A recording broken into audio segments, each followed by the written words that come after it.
Are you a podcaster? Maybe you've got that big idea and you're looking for a network to join. The multi-award-winning Ozcast Network can get your content to eyes and ears all over the world. Join now for the first month free, and you could be featuring this sound at the beginning of your podcast. Ozcast. Simply head to ozcastnetwork.com for details.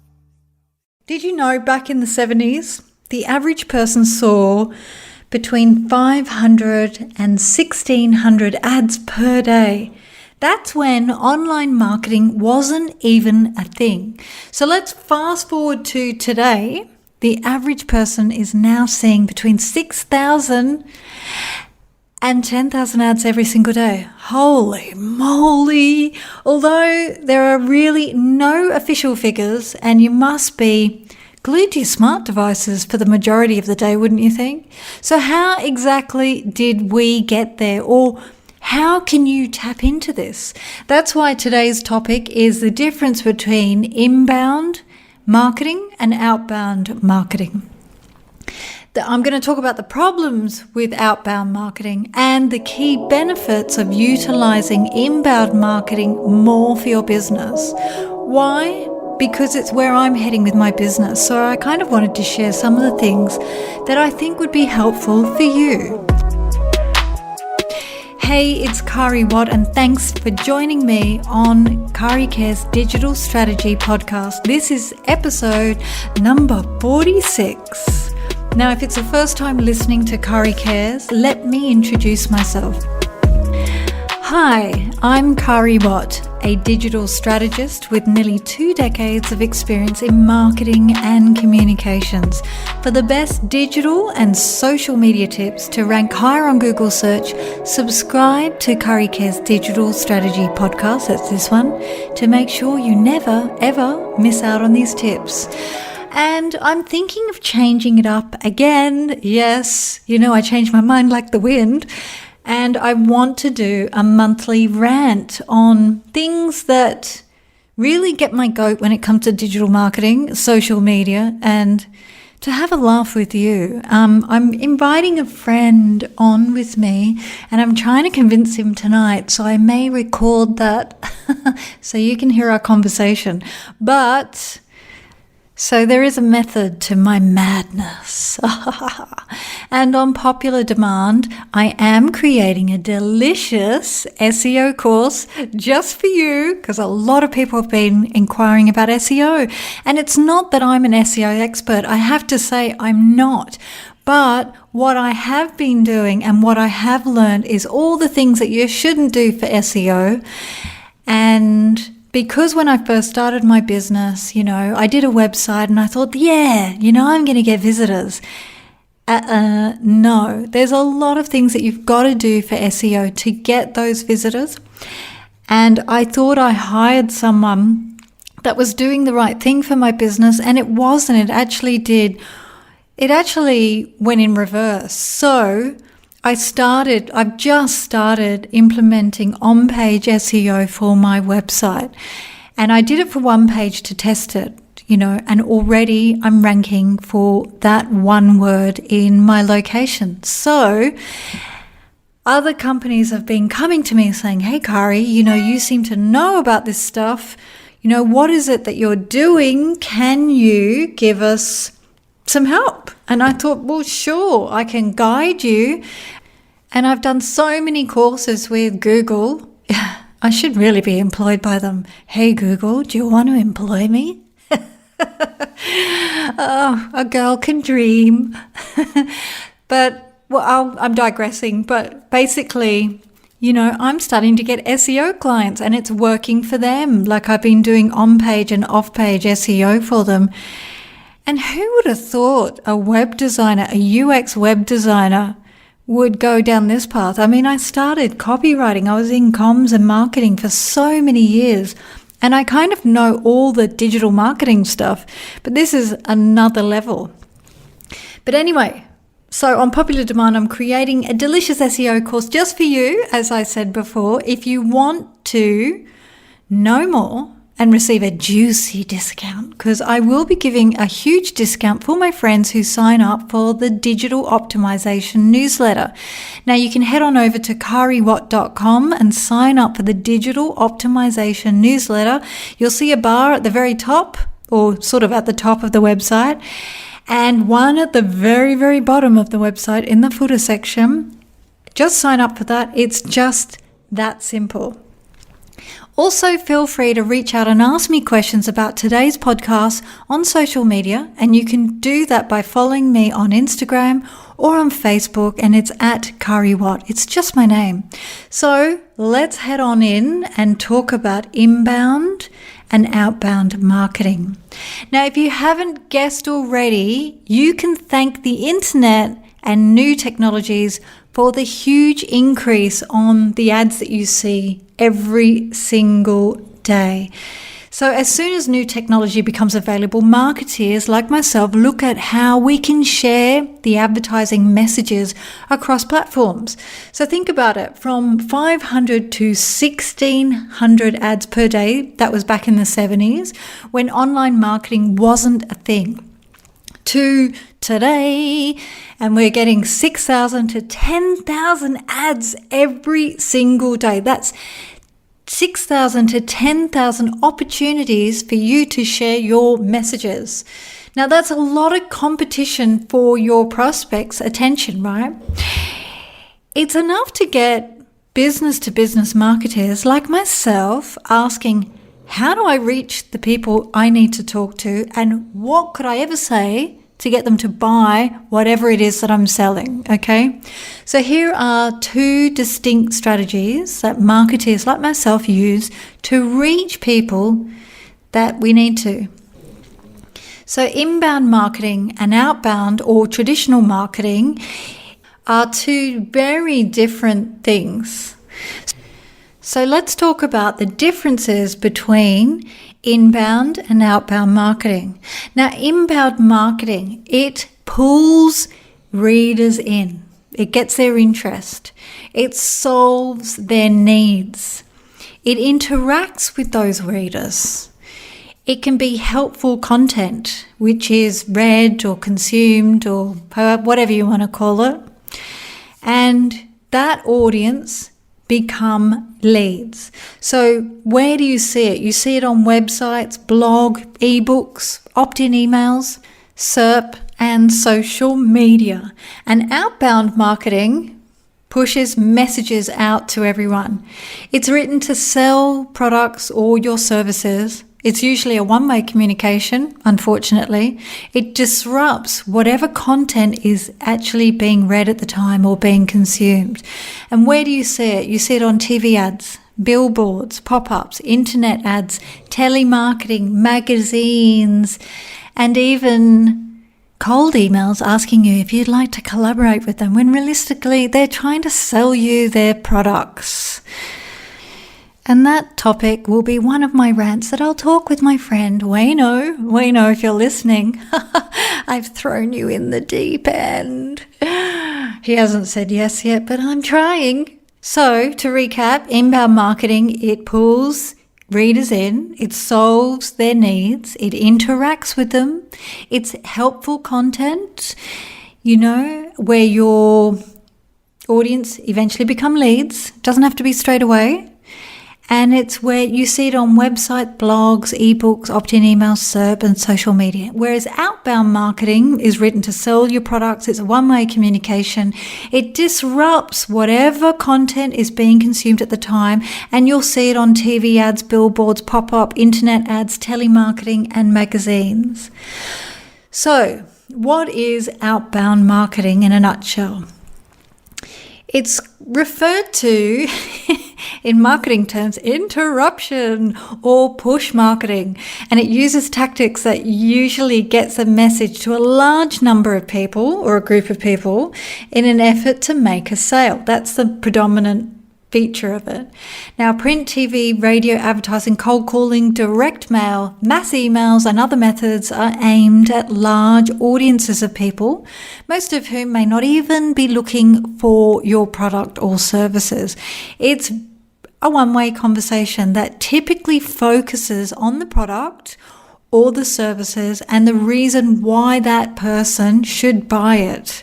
You know those pesky little emails? You get those cold emails from people that you don't know, and they say, "Hey, Kari, I had a look at your website and I just wanted to know if you would like digital marketing services or web design." And I'm like, you haven't even read or looked at my website, because you would see that's exactly what I offer. Da-da. Do you ever get that? Yeah, I get a lot of those. It's really quite rude. So let's talk about the problems, other than that one, with outbound marketing. The big problem is it's traditional marketing that's appropriate for a large number of people, but the message is very, very general. And often the person that sends it or the people that send it don't edit it for you. I mean, basically, they're sending out the same email to hundreds of people that they probably paid for a list, and they haven't even looked at your website to see what you do or have researched you. So, you know, it's kind of cold emailing. That's what I call cold emailing. So in other words, traditional marketing tactics, it's pretty impossible to be relevant to a variety of specific needs and challenges. There are other reasons traditional marketing isn't working today. Here are just a few. Did you know that people who watch TV, about 60% of them who were surveyed across America, I don't know what it's like in Australia, but we're pretty much watching things online anyway, but they would go and find that TV show and download it to avoid watching advertisements. And also, with the growing number of TV streaming services, TV ads now can be skipped. So you can't make an impression on your audience if they've tuned out, right? Even for online, you know, like when you're watching YouTube and you see the ads, you know, I'm terrible. I skip forward those ads. I don't want to watch those ads.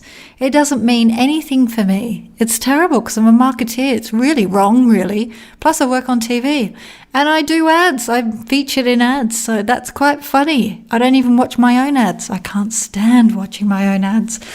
Anyway, so things like digital music services and satellite radio make it easy for listeners to avoid radio advertising. You know, things like there's basically 271 million users on Spotify alone. So, I mean, they do have ads, but it's very rare, and you can pay for not actually listening to ads. So there you go. And people who receive mail, nearly 60% of them never read or scan their direct mail pieces. You know, this is called junk mail or marketing material. I mean, I look at it just for ideas for web designs or call to actions, and that's why I do it. I know somebody else who is a leading funnel expert, and he does it to work out how he can pitch things on his landing pages and put them into his funnels, which is really, really clever. So that's one thing that you could do, is look at, you know, your junk mail and find ideas from that. Also, the average worker in an office receives approximately 120 emails every single day. Mine has increased now that I have my own business, which is ridiculous. And most of it's junk or spam, you know. Hi, I've put, you know, things like, hi, I've put $1 million into your account. Click here.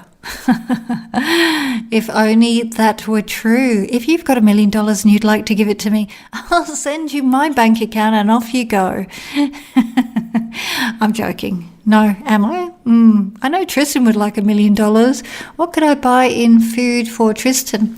At least he's awake now and not snoring in the background like he normally is. Tristan's my dog, for those that don't know.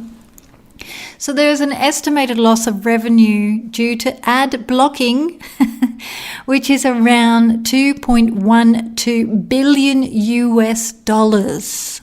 That's a lot of money.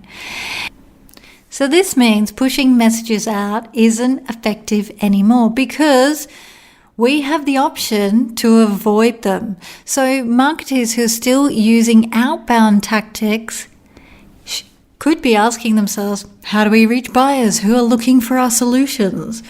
What will it take to turn those prospects into customers? Well, here's a hint. Google processes over 3.5 billion searches every single day. Hello, is that the right figure? Let me just check. Well, that was back in April this year, so it's probably increased quite significantly. So now let's talk about what inbound marketing is, right? So we know that outbound marketing pushes messages out to a wide audience. Inbound marketing is what we call magnetic. Rather than sending out general messages to uninterested audience, inbound marketing allows you to attract your best prospects. And these are those that are actively looking online for solutions that you offer. So when they get to your site, these prospects find help. They get guidance and you educate them directly relating to the searches they're doing online. I will have a checklist of this on my website in the next 7 days. So I'm a little bit behind schedule because I've got some new clients on board. I've got 2 website clients and 2 new clients who want SEO services, which is fabulous.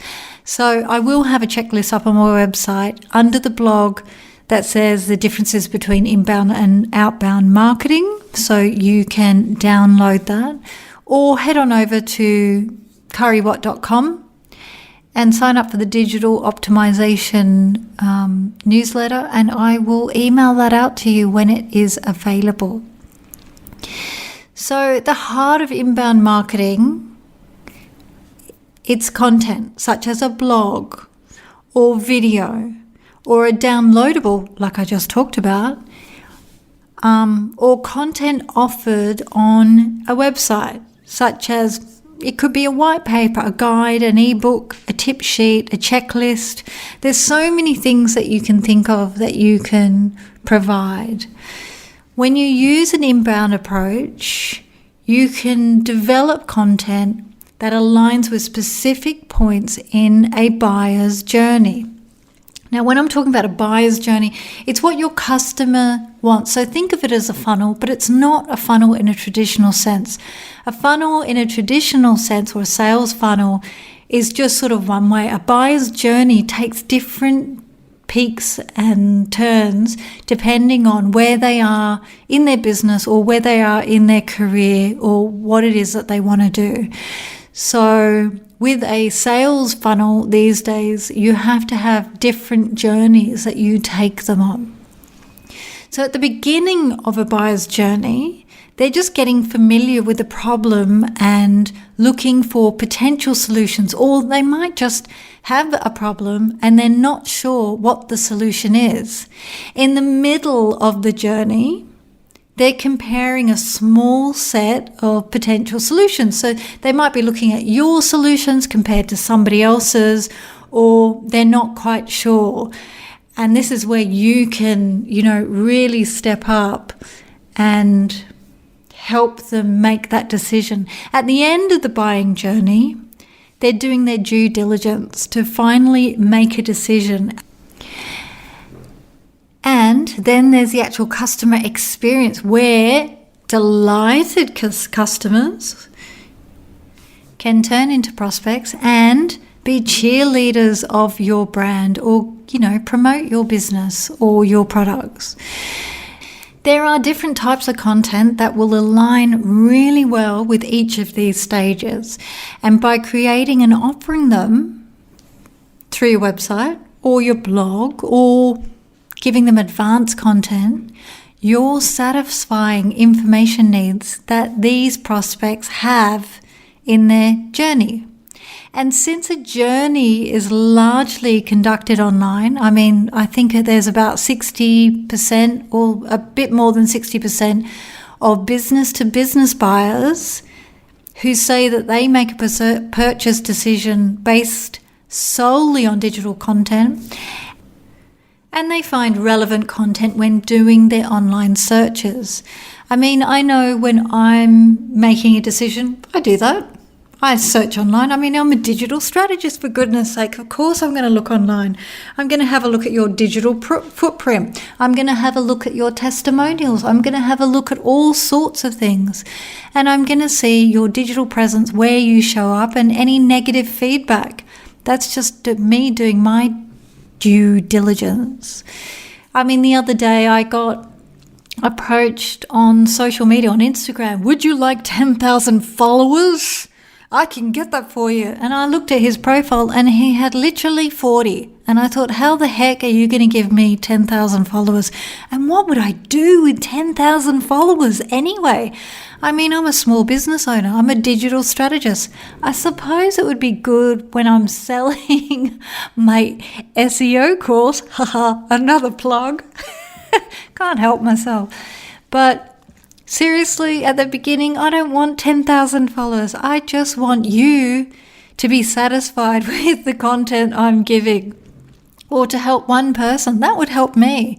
That would make my life more satisfying than you know. Anyway, let's talk about an inbound marketing example. Imagine for a second that you're the facilities manager of a, toilet paper manufacturing company. And you've decided it's time for a new line of products, right? Now, the first step towards purchasing new equipment is to research online to understand what your options are. So you look on Google because it's the best place to research for products, right? And services. So you do a little Google research. You look up conveyor systems with best output. And in the results, you might get, a white paper that says 5 ways to cylindrical conveyor improves productivity and output. You click on the link to get to the supplier's blog and you read it. It's got some great information. At the end of that blog, it offers a downloadable content that you can, show your boss and say, hey, these guys know what they're talking about. They can produce toilet paper really, really well, and here are the benefits. And you give them your email in exchange for that content. So now you are a lead in that supplier's system. That supplier is able to send you additional helpful content to draw you further into their sales funnel, right? As that facilities manager, you're eager to be engaging with the supplier because you've got evidence that this company has expertise.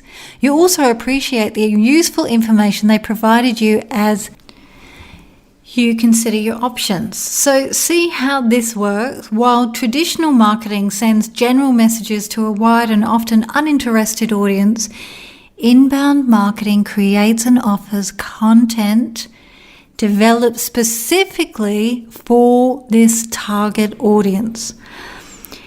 And it's relevant to their journey, okay?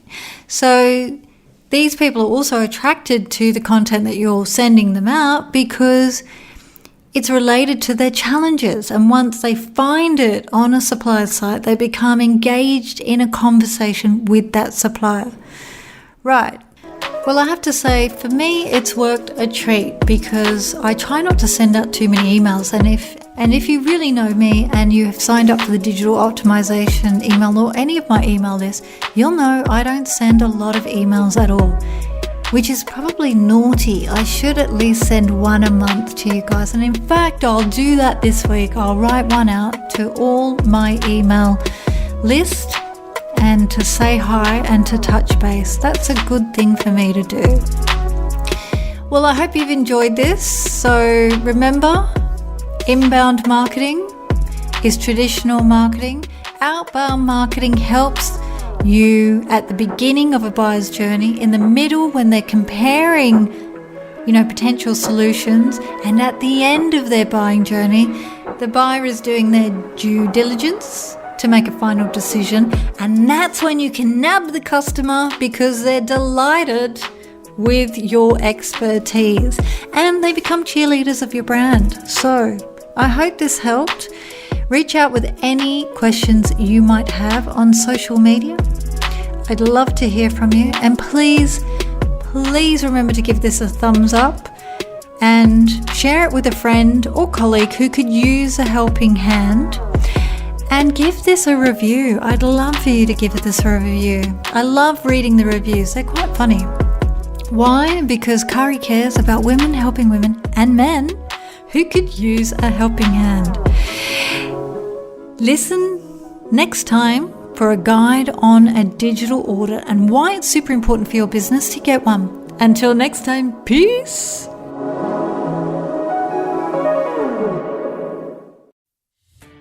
Are you a podcaster?